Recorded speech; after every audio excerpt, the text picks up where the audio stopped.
Shri Swami Samarth. Welcome to Sunita Shinde blog. तर कसे आहात सगळे? मस्त मजेत ना? आणि नवीन वर्षाच्या एकदा सगळ्यांना खूप शुभेच्छा.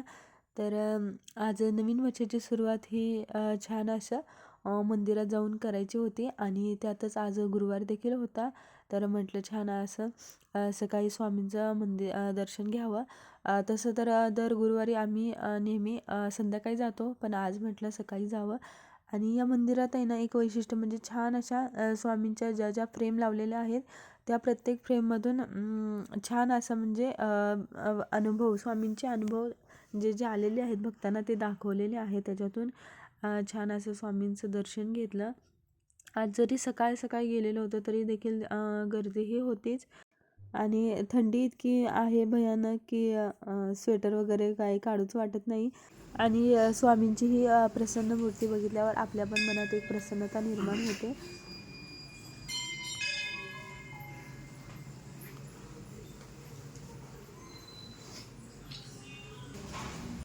मंदिरात दर्शन वगैरे घेतलं. बाहेर येऊन अजून एकदा नमस्कार केला.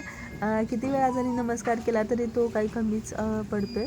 आणि नंतर मंदिराला प्रदक्षिणा पण घालायची होती, त्यामुळे छान अशी एक प्रदक्षिणा घालून घेतली, नमस्कार केला. आणि नंतर तिथं खरं म्हणजे मंदिरात जाऊन स्वामीचरित्र पण खूप पठण करतात.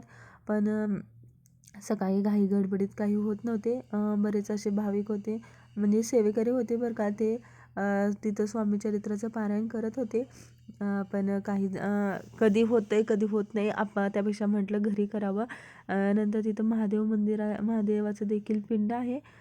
तर पिंडीला मस्त अभिषेक केला. अभिषेक केल्यानंतर तिथं पाया पडलो आणि नंतर तिथून आम्ही डायरेक्ट घरी आलो.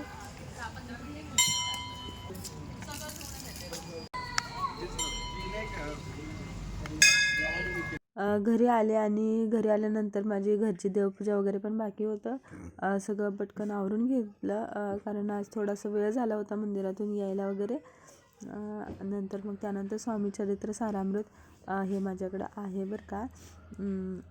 याचं दिंडोरी प्रणीतचं आहे आणि त्याचं मग पठण केलं. म्हणजे माझं म्हणजे बऱ्याच वेळा झालेलं आहे याचं पठण, त्यामुळे माझे काय काय अध्याय आहेत ते म्हणजे असे माझे पाठ पण झालेले आहेत. माझा पहिला अध्याय तर पूर्ण असा पाठ झालेला आहे आणि मला छान वाटतं ते वाचताना. म्हणजे जर कधी कधी तुमच्या असं मनात काही जास्त विचार चालू असतील किंवा काही कळत नसेल, जास्त गोंधळ विचारांचा असेल, तर मला वाटतं त्यावेळेला तर अवश्य असं केलं पाहिजे बरं का पठण.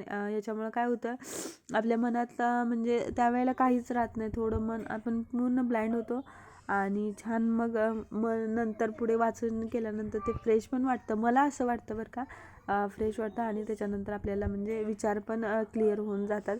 त्यामुळं खरंच म्हणजे आणि याचा अनुभव तर खूप आहे मोठा बरं का. तर तो एकदा मी नक्की शेअर करेन.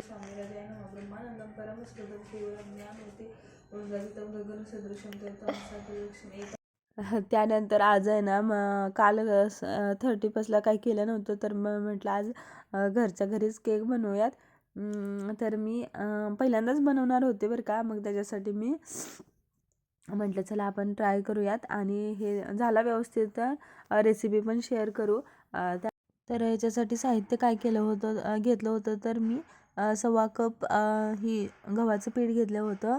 हा जो व्हॅनिला इसेन्स घेतला होता, तूप घेतलं होतं आणि दूध आणि एक साखर, म्हणजे अर्धा कप आहे तो साखर घेतलेली होती. तुम्ही तुमच्या आवडीनुसार पण घ्या. मी म्हणजे अर्धा कप घेतलेली होती आणि बेकिंग सोडा असं एवढं घेतलेलं होतं. तर हे दूध आहे ना पहिला घ्यायचा, अर्धा कप दूध घ्यायचं. अर्धा कप दूध घेतल्यानंतर जी साखर आहे ती त्याच्यात मिक्स करून घ्यायची.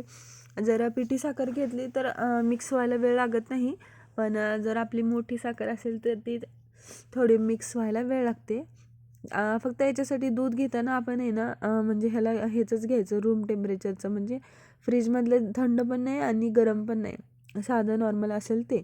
आणि त्याच्यानंतर तूप घ्यायचं. तूप साधारण किती 30 मिलीपर्यंत तूप, म्हणजे जवळजवळ मी 3 ते 4 चमचे तूप टाकलं आणि ते सगळं एकत्र छान असं हे करून घेतलं, मिक्स करून घेतलं.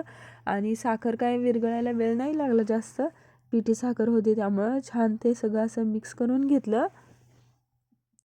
हे प्रमाण घेताना फक्त तुम्हाला ना जास्त, माझा जरा छोटासा केक झाला होता, तर त्यापेक्षा तुम्ही माझा जो चहाचा कप असतो ना त्या हिशोबानं मी घेतलेलं होतं. तर हे सगळं छान असं मिक्स झालं. नंतर याच्यामध्ये मी एक 4-5 थेंब इसेन्स, व्हॅनिला इसेन्स मी तो वापरला होता. तर तो व्हॅनिला इसेन्स टाकून घेतला आणि तो पण छान असा मिक्स करून घेतला. इसेन्स टाकला. 1/2 कप गव्हाचं पीठ घेतलेलं आहे, ते मिक्स करूया त्याच्यात. तर हे चाळून घ्यायचं आहे छान. मी आधी चाळून घेतलेलं होतं हे.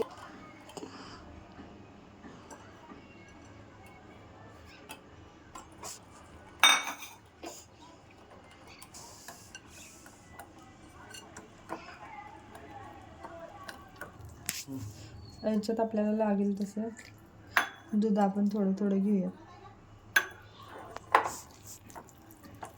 हे गव्हाचं पीठ आहे, त्याच्यामुळे त्याला गोटळ्या होतात, त्या सगळ्या निघाल्या पाहिजेत.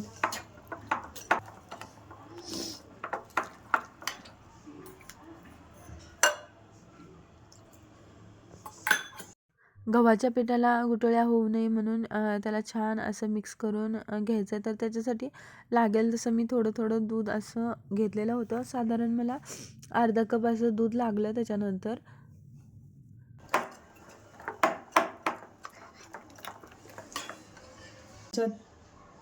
अर्धा चमचा बेकिंग सोडा.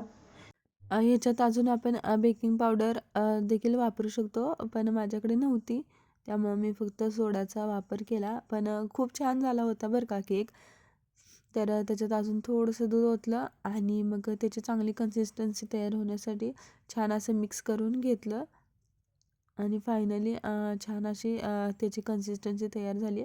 आणि त्याच्यामध्ये थोडंसं कलर येण्यासाठी मी कॉफी पावडर टाकली. तर कॉफी तुम्ही टाका, किंवा कॉफी, किंवा आपण याच्यामध्ये कोको पावडर देखील छान टाकू शकतो. त्याच्यामुळं देखील छान असा कलर पण येतो. आणि ते देखील छान असं मिक्स केलं आणि खूप छान असं केकचं बॅटर रेडी झालेलं आहे. छान अशी कन्सिस्टन्सी एकदम छान आली होती, मला जशी हवी होती तशी. केक कढईमध्ये करणार होती, त्यामुळं कढई प्रीहीट करण्यासाठी त्याच्यामध्ये मीठ वगैरे टाकलं आणि स्टँड ठेवलं आणि थोडंसं असं मीडियम गॅसवरती पहिलं कढई आपली आहे ती गरम करायला ठेवून दिली. आणि त्याच्यावरती झाकलं की ते छान व्यवस्थित गरम होते. म्हणजे हे का करतात, तर सगळ्या बाजूंनी म्हणजे हे कढई आहे ते गरम राहील. आणि कारण आपण जो केक बनवणार आहे ते एकदम मंद आचेवरती बनवणार आहे, त्यामुळे असं मी झाकण वगैरे लावून छान ठेवून दिलं ते गरम व्हायला.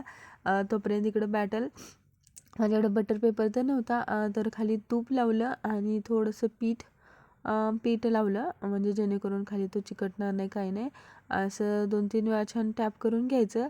माझ्या जरा ह्याच्यामध्ये थोडेसे असे हवा होती का काय, त्याच्यामुळे मी जास्त एक 2-4 वेळा टॅप केलं छान.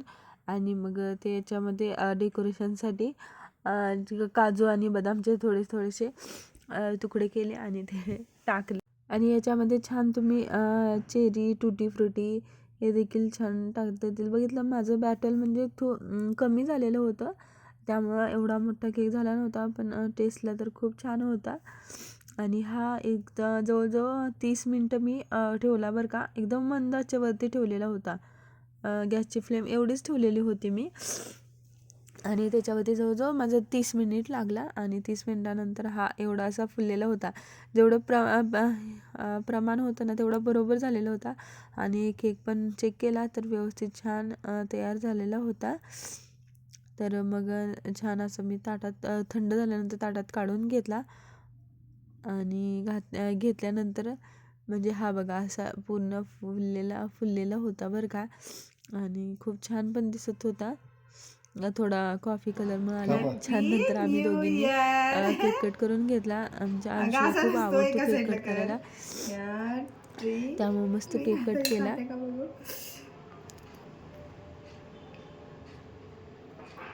Wow, yummy yummy. आणि कसा वाटला व्हिडिओ, आवडला असेल तर लाईक शेअर आणि चॅनल एकदा नक्की सबस्क्राईब करा.